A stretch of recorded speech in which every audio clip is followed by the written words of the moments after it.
And then if your financial support happens to come from like you playing money games or you doing whatever you need to do, mention that as well. Sure.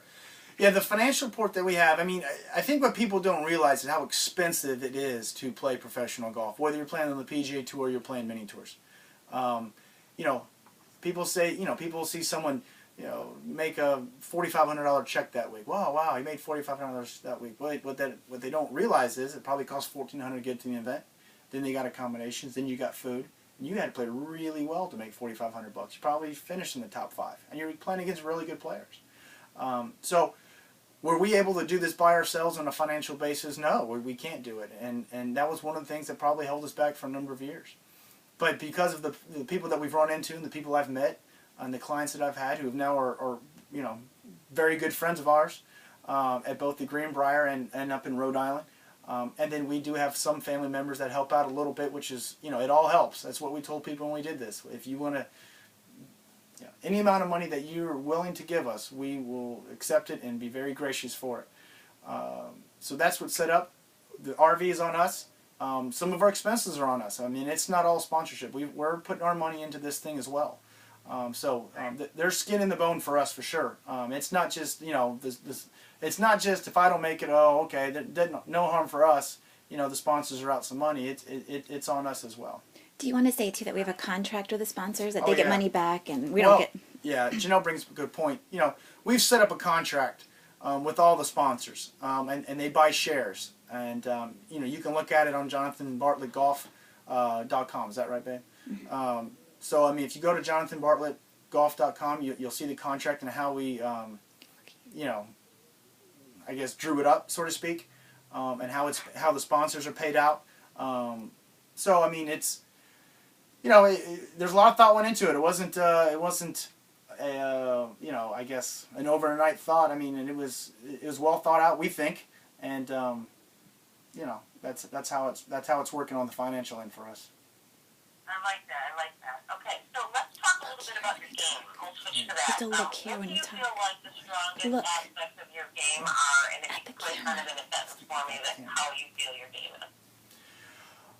Right now, I feel my game's pretty good. I'm going through a couple changes right now that I probably needed to address, when I was in the last few years, but I wasn't playing golf enough. And to be honest with it, there was no time nor did I really want to put the effort into doing it because I wasn't really playing for much other than just, playing some memory guests. But right now, I'm working with Darren because I'm in Ocala and Darren's in Ocala. We're just working on some simple things in the swing. Nothing, we're definitely not doing any overhaul of a golf swing. I mean, it's my golf swing. It's been that way for, as long as I've been playing, and I'm 36 and started when I was 11, so 25 years. Perfect. So, do you feel like, I think before you answered, you feel like your strongest aspects are your iron play, how you keep it on the fairway. So, if you can tell me, what your strong points are, and then afterwards, I'm going to ask you about what you think your weaker points are, which you said you were a little streaky with the putter. Correct. Yeah. The strength in my game, I'm not a bomber. I don't hit it 320. I do hit it far enough. I get it out there, 280 to, on the average probably 280 to, to 300, which you would think is long, but in today's world it's probably about average. But I can move it a little bit. I do hit the driver pretty straight. And so, I can, with a little bit of the length that I do have, I can get it into the fairway quite a bit. I would say irons are definitely the strength of my game. I feel very confident, with the iron play. I've always been a pretty good iron player. I don't have a reason why, but I have. Short game's always been pretty good. Chipper of the golf ball. I've always felt comfortable with that. Just like anybody that comes with golf, it all comes down to putting, and putting can be streaky. And I am streaky with the putter. There's no doubt about it. The last 10 years, I've putted with a belly putter. I've gone away with that, and I'm putting with a standard putter now. So it's taken a little bit to get used to. People ask me, why the change, and I was struggling a little bit with the belly, and I just figured, it's not legal anymore. Well, I guess it is, but it won't be. So why delay the inevitable? And let's just go with the standard and see how it goes. Put the work in, yeah. That's got to change your game up a little, changing your putter out. There's two completely obviously different styles, and a lot to kind of get used to playing. And get used to putting with a different putter. It's a lot of work. Yeah, it is. I mean, you know, when you're just playing and I'm just practicing, I don't see the difference. But I imagine, you know, when you put it in play and you're playing in a tournament, you know, that's where, you know, you haven't developed the confidence with it yet. You know, you put a driver in my hand, I know where the ball's going to go. Or more importantly, I know where the ball's not going to go. With the putter, you know, it'll take a little bit more, but that's okay. That's why it's the off season, so to speak, for us right now, and I'll be ready come mid-February. Okay, let's talk about February. What are your rattle off what your current plans are for 2013 for play?